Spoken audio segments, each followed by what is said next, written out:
I'm ABC 15 education reporter Eleni Dow. We're nearing the end of the school year, and this academic year, 3 districts decided to close down schools, with another one in discussions. However, one Valley district went through this last year. Paradise Valley Unified closed down some schools, and now we're catching up with some families and educators about where they're at and what advice they have for the communities going through this situation now.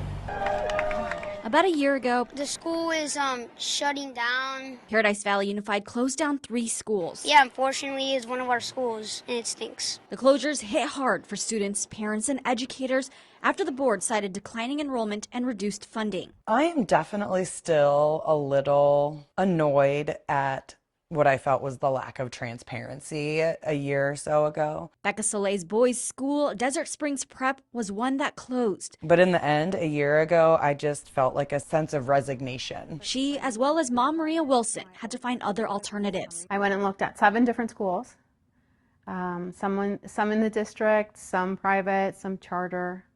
It was a rude awakening. But a challenge they had no choice but to overcome. Feels better now.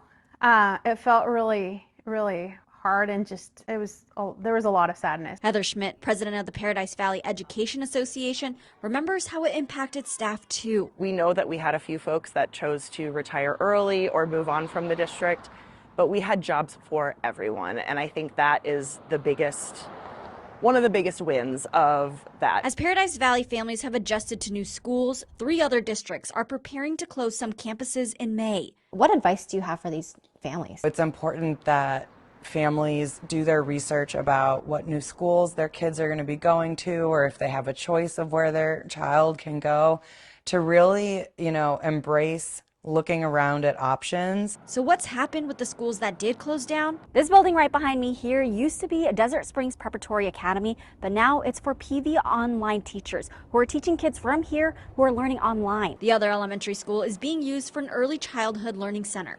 Vista Verde Middle School still sits empty. Even though I couldn't control what happened a year ago, I did have this in my control, and so I feel a lot better about where we are as a family and where our friends are for their own children. The district says its projected budget balance carryover is significantly better, thanks in large part to savings from the closures. We've moved on. I feel bad that other parents and children are going to go through this. In Phoenix, Eleni Dow, ABC 15, Arizona.